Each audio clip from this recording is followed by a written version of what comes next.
Hello everyone, winter fest শুরু হয়ে গিয়েছে কাতালগঞ্জে ইপ্টিসিনা হসপিটালের ঠিক অপোজিটে করে। সকাল 10টা থেকে রাত 10টার মধ্যে যে কোনো সময় আপনারা মেলায় এসে ঘুরে যেতে পারবেন। এবারে মেলাতে বিভিন্ন রকম শোপিস, মাটির জিনিসপত্র, বাচ্চাদের কাপড় চোপড়, বড়দের কাপড় চোপড়, শীতের পোশাক, বিভিন্ন রকম খাবার দাবার, সাথে বাচ্চাদের খেলনার স্টলও কিন্তু থাকছে। এন্ট্রি নিতে আপনারা অনেকগুলো কাপড়ের স্টল দেখতে পারবেন এখানে, আর গজা মজার ঠ্যাং যেগুলো বলে আর কি মেলাতে থাকে খাবার, সেগুলো আছে। কসমেটিক্স, জুয়েলারি আছে।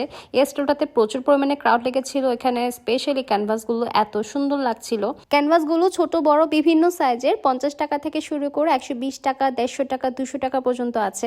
সাথে আপুটা অনেকগুলো পিঠা, খাবার দাবারও কিন্তু আয়োজন করেছে। তো এখান থেকে আমি চিতই পিঠা নিয়ে নিলাম, এক পিস 20 টাকা করে।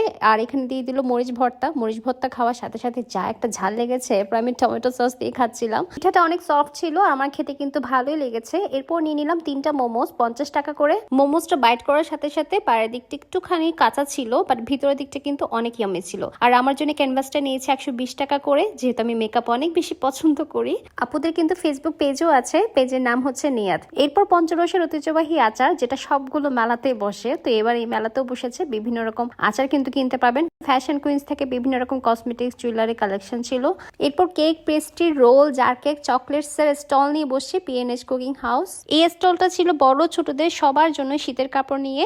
এরই মধ্যে এই বাচ্চাদের শীতের কাপড়গুলো আমার চোখে পড়েছে, আর পিঙ্ক কালারটা এত কিউট লাগতেছিল বলার বাহিরে, অনেক সুন্দর ছিল। এই স্টলটাতে ছিল মেয়েদের টুকিটাকি কসমেটিক্স, ইয়াররিংস, সাথে ওয়ান পিস গুলো। আর এই আতরগুলো পেয়ে যাচ্ছেন একদমই রিজনেবল প্রাইসে।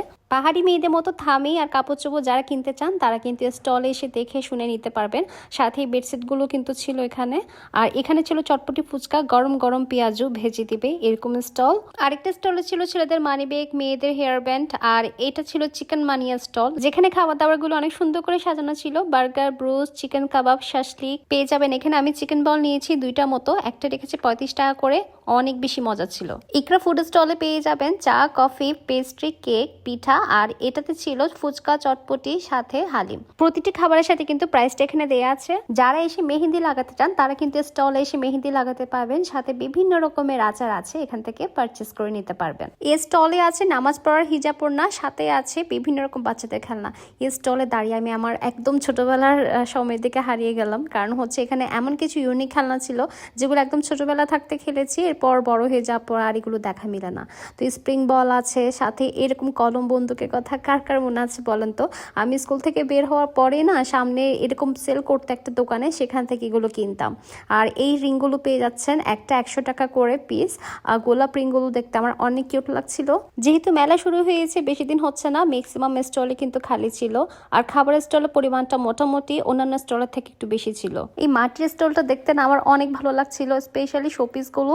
আর এই খেলনাগুলো দিয়ে আমি ছোট থাকতে আগে অনেক খেলতাম, এগুলো শোপিস হিসেবে কিন্তু ইউজ করা হতো। এই ঠিক পাশের দোকানটাতে কিন্তু ছিল বাচ্চাদের খেলনার দোকান। তো এই ক্যারাম বোর্ডটা আমার খুব ভালো লেগেছে। এক সাইডে লুডো খেলা যাবে, এক সাইডে ক্যারাম, মানে বাচ্চাদের খেলার জন্য মোটামুটি পারফেক্ট। আমার কাছে এটা রেখেছে 120 টাকা। এছাড়াও মোটামুটি সব কটা খেলনা রিজনেবল প্রাইসে পেয়ে যাবেন। এছাড়াও কিন্তু এর সামনাসামনি আপনারা একটা প্লে জোন দেখতে পারবেন, বাচ্চাদের পার্কের মতো। এখানে এনে বাচ্চাদেরকে আপনারা ফ্রিতে কিন্তু সব কটা রাইডে চড়াতে পারবেন। এছাড়াও জিম আছে, ওপেন জিম, এগুলো সব নতুন করা হয়েছে। আর এখানে মাঝে মধ্যে কাউলিয়া গান টান হয়। তো যারা যারা পার্কে এখনো পর্যন্ত আসেননি তারা আসতে পারেন। মেলার সাথে সাথে বাচ্চাদেরকে নিয়ে আসলে বাচ্চারা অনেক খুশি হবে। আমার আজকের এই উইন্টার ফেস্ট ব্লগটা কেমন লেগেছে কমেন্ট বক্সে জানাতে ভুলবেন না, আর ভিডিওটি শেয়ার করে দিবেন।